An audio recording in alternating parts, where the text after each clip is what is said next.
Kalau dikatakan Robito Alawiyah lebih dulu berdirinya dengan NU, kita googling aja, dan ini data konkret.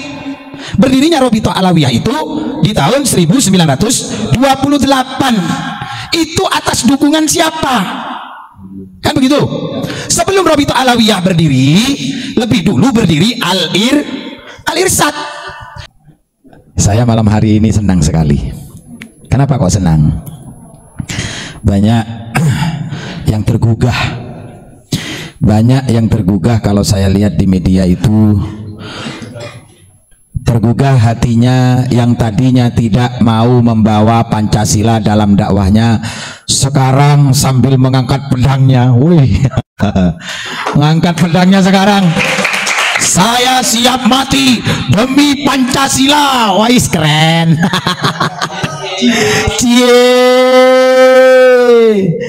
Aduh, kemarin kemana, oi? Aduh, aduh, iya, aduh, pokoknya udah keren lah Pancasila sekarang. Saya siap mati demi NKRI, siap. Kok NKRI-nya mau dikasihkan ke Rohingya? Aduh, konsekuen dong. Konsekuen. Yang punya konsekuen itu hanya Nahdlatul Ulama, hanya ulama-ulama NU yang punya konsekuen. Kemarin yang kau katakan ini kiai-kiai yang menjadi kerak-kerak neraka, sekarang konsekuen NU kamu pakai untuk membranding dirimu bahwa kamu adalah ulama yang paling NKRI. Aduh, ngaku ber-NKRI, ingin nampung pengungsi yang gak jelas. Yang jelas ini negara Pancasila, negara kita negara beragama, negara kita adalah negara yang memiliki rasa nasionalis, patriotisme sampai titik darah penghabisan. Buktikan kalau engkau memang ingin membela Pancasila. Jangan lindungi mereka yang ingin merubah Pancasila. Bawa Pancasila NKRI merah putih sekaligus dengan Bhinneka Tunggal Ika. Kalau ada satu dari komponen bangsa ini beragama lain dengan kita sudutkan mereka seolah-olah mereka menentang, akan melawan kaum muslim. Salah. Muslim, non muslim di Indonesia adalah saudara, sebangsa dan senegara.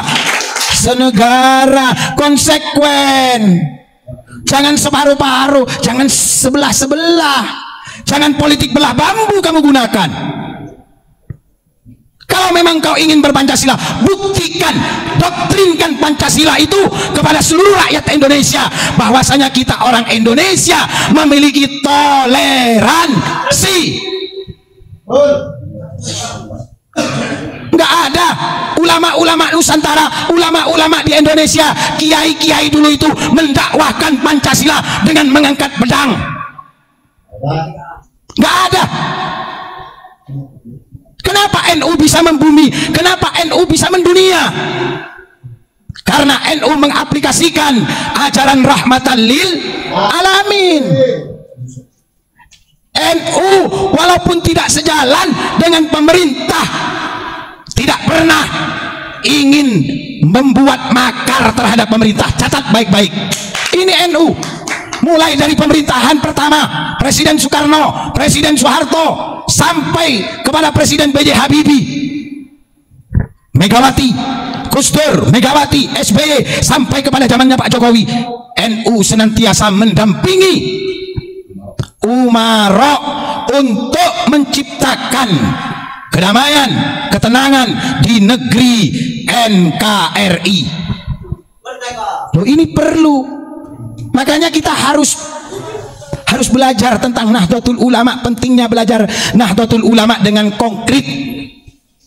Belajar Nahdlatul Ulama dengan lengkap.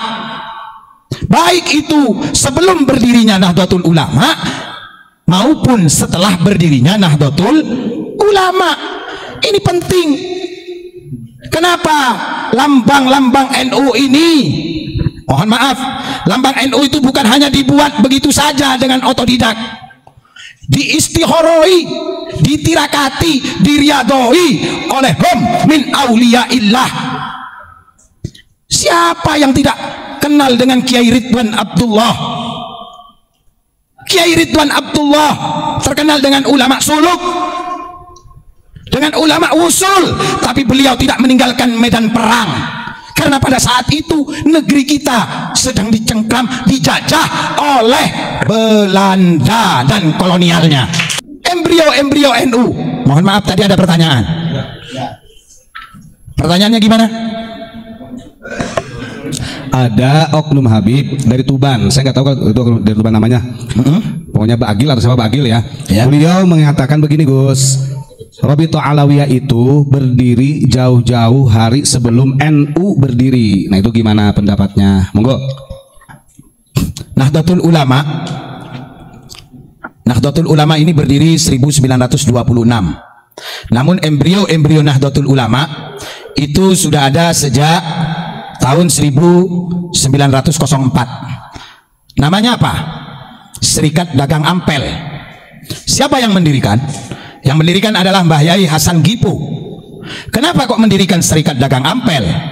Bukankah pada saat itu sudah berdiri Serikat Dagang Islam yang dimonitoring oleh diantaranya oleh Hos Cokro Aminoto dan Mbah Wahab Hasbullah? Nah, ini perlu tahu. Ini embrionya. Serikat Dagang Ampel didirikan oleh Mbah Yai Hasan Gipo untuk mempertahankan ekonomi, stabilitas ekonomi di Surabaya, karena Ampel menjadi salah satu pusat perdagangan pada saat itu. Kapal-kapal yang sandar, kapal-kapal yang datang dari mancanegara itu sandarnya di Kalimas. Perlu adanya Serikat Dagang Ampel karena ini adalah murni ingin mempertahankan kestabilan ekonomi masyarakat Surabaya. Kalau Serikat Dagang Islam, Serikat Dagang Islam ini bentuknya universal di mana-mana dan bukan hanya di Surabaya. Ini makanya Mbah Hasan Gipo mendirikan Serikat Dagang Ampel. Kemudian Serikat Dagang Ampel ini bergulir terus berkembang menjadi Nahdlatul Tujjar. Ini yang mendirikan para pedagang-pedagang. Mohon maaf, justru yang mengatur perdagangan di Surabaya ini adalah Serikat Dagang Ampel. Makanya kalau kita ke Surabaya, di sebelah timur Jembatan Merah itu ada Kembang Jepun. Di sana itu memang arealnya Tionghoa. Kemudian ada orang Pakistan dan orang-orang Arab itu berada di sekitar Sasa, Jalan Sasa. Nah, ini kalau yang tidak percaya silakan datang ke Surabaya, buktikan benar apa tidak. Kemudian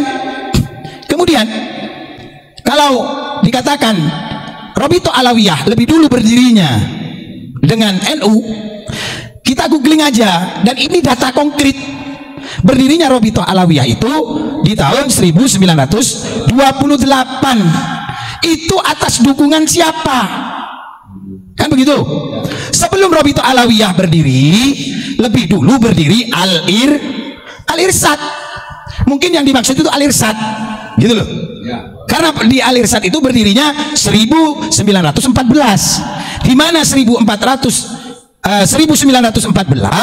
embrio Nahdlatul Ulama ini sudah ada taswirul afkar. Kalau dikatakan katanya Mbah Wahab ikut mendirikan Rabithah Alawiyah, ini perlu diklarifikasi. Datanya bahwa, mohon maaf ini, saya tegaskan sekali lagi, kepada siapa saja, baik itu kalangan kiai, pengurus NU maupun para penghidmat di Nahdlatul Ulama, kalau ingin menceritakan, kalau ingin menulis sejarah NU yang konkret, menjelaskan kepada halayak ramai, mohon sebelumnya datang dulu ke Langgar Gipo, datang dulu ke Surabaya, karena sejarah NU itu bukan hanya saja di Jombang, tapi sejarah NU komplitnya itu ada di Surabaya. Makanya kalau oknum Habib ini ingin menyampaikan tentang sejarah berdirinya Nahdlatul Ulama, kalau untuk berdirinya Rabithah Alawiyah saya tidak ingin mengkoreksi itu. Tapi kalau menjelaskan tentang NU beserta figur-figurnya muassis NU, monggo silahkan hadir ke Langgar Gipo. Di sana tempat perkumpulan para duriah-duriah, keturunan-keturunan dari muassis NU, supaya jelas, supaya tidak ngawur kemana-mana. Kalau Al-Irsyad, ya, Al-Irsyad itu berdiri 1914. Tapi embrio NU sudah jauh lebih dulu berdiri dengan nama Serikat Dagang Ampel. Nah, ini kalau diceritakan lebih detail, ini nanti ada yang rumah saya tertabrak dengan sejarah ini. Makanya monggo kepada beliau-beliau, panjenengan kiai-kiai yang berada di rumah besar Nahdlatul Ulama, yang lebih kita kenal dengan PBNU, mohon buat klarifikasi tentang sejarah berdirinya Nahdlatul Ulama secara komplit, bukan hanya versi dari beberapa pihak saja, tapi undang dari keturunan-keturunan para pendiri-pendiri NU yang berada di Surabaya. Kenapa? Kenapa kok harus demikian? Karena ini menyangkut sejarah berdirinya NU yang notabene kiai-kiainya itu berada di Surabaya.